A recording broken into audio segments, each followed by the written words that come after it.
Bien le bonjour et bienvenue à cette nouvelle capsule dans le cadre du cours SCG 4059. Aujourd'hui, toute première capsule dans le cadre de vos cours de sciences.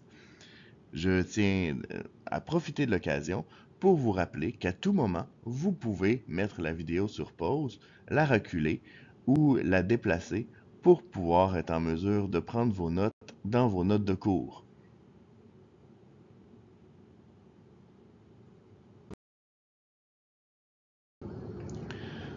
Donc aujourd'hui, de quoi on parle? On va parler du système nerveux périphérique et plus précisément, nous allons parler du sens de l'ouïe.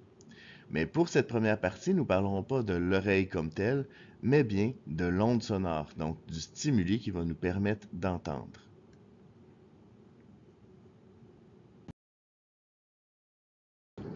Commençons donc par définir ce qu'est une onde. Une onde, c'est simplement le déplacement d'une perturbation dans un milieu. Elle se caractérise par son amplitude, sa longueur d'onde et sa fréquence.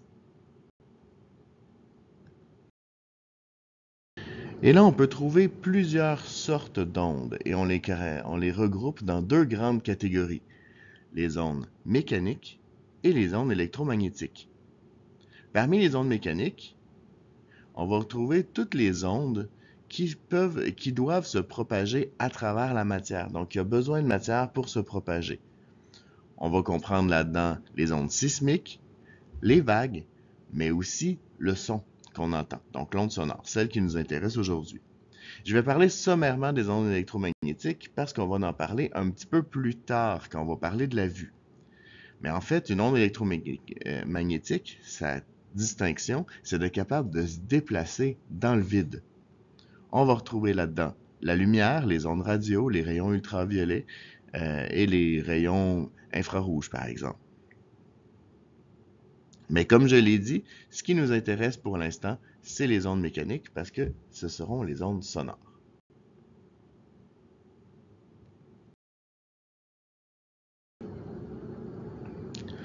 Donc, comme on a dit, une onde, ça se caractérise par son amplitude, sa longueur d'onde et sa fréquence. Alors, allons définir ces différents paramètres. Le premier qu'on va voir, c'est l'amplitude.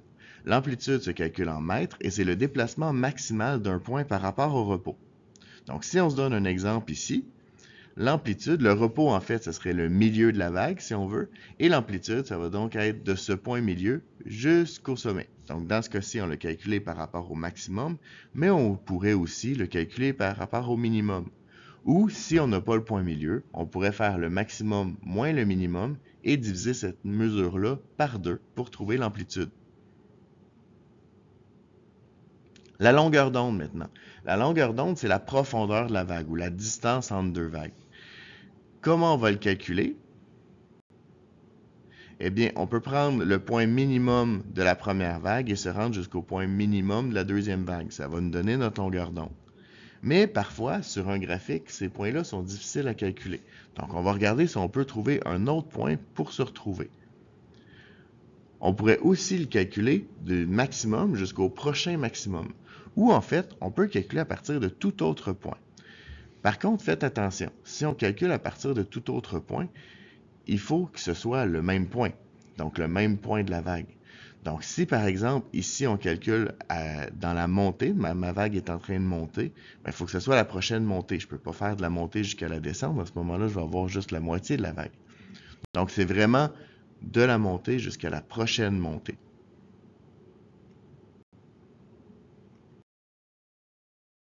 On dit maintenant pour la fréquence. La fréquence, ça va être le nombre de vagues qui va passer en une seconde.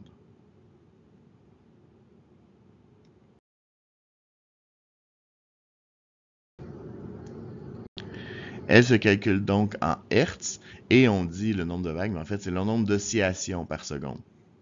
Au niveau de la vitesse, eh bien, c'est comme pour un véhicule, c'est la distance parcourue par l'onde en une seconde, en fait, en fonction du temps, donc en une seconde.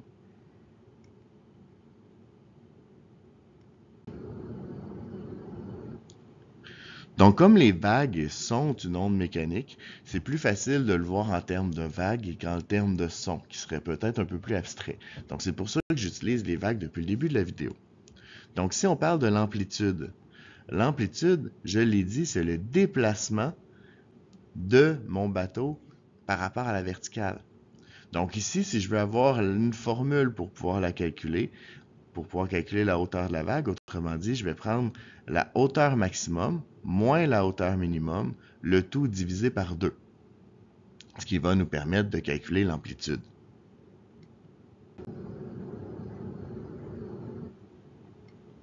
Au niveau de la longueur d'onde maintenant, eh bien, ça va être la distance entre deux vagues.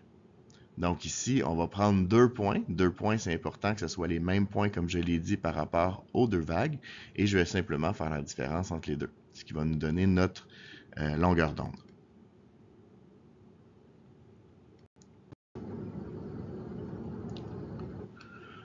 Pour calculer la fréquence, on a deux façons. La première façon, c'est de prendre un point précis et de calculer le nombre de vagues qui va circuler en 1 seconde, dans l'espace d'1 seconde.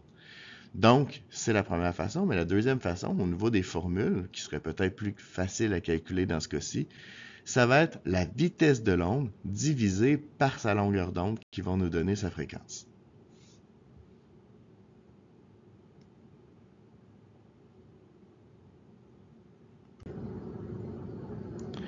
Et finalement, au niveau de la vitesse, eh bien la vitesse, on l'a dit, c'est la distance parcourue pour une unité de temps. Donc, en 1 seconde, on va regarder la distance que va parcourir mon onde et ça va pouvoir me donner ma vitesse. Si on n'a pas cette distance-là pour 1 seconde, mais pour un autre temps, eh bien, c'est très facile de calculer la vitesse. C'est comme on le fait pour un véhicule. Donc, ça va être la distance divisée par la variation de temps.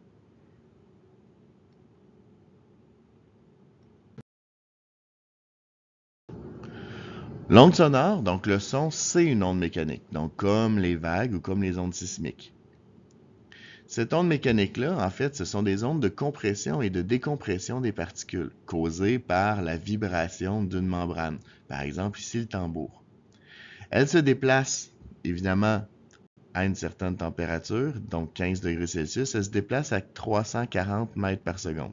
Ce qui fait dire que l'animation que vous voyez ici était vraiment pas réaliste parce que l'onde se serait déplacée beaucoup trop lentement. Donc, le son, ça se déplace très, très vite.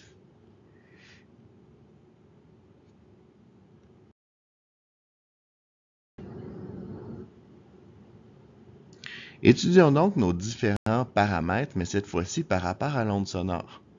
Donc, la vitesse du son, on l'a vu, c'est toujours à peu près autour de 340 mètres par seconde pour les températures qui nous intéressent. On va avoir des petites variations, mais c'est négligeable. Au niveau de l'amplitude, donc l'amplitude, c'est la puissance, ou si vous préférez, l'intensité du son. Ça signifie donc que si on augmente le volume, eh bien, automatiquement, on va augmenter l'amplitude de l'onde.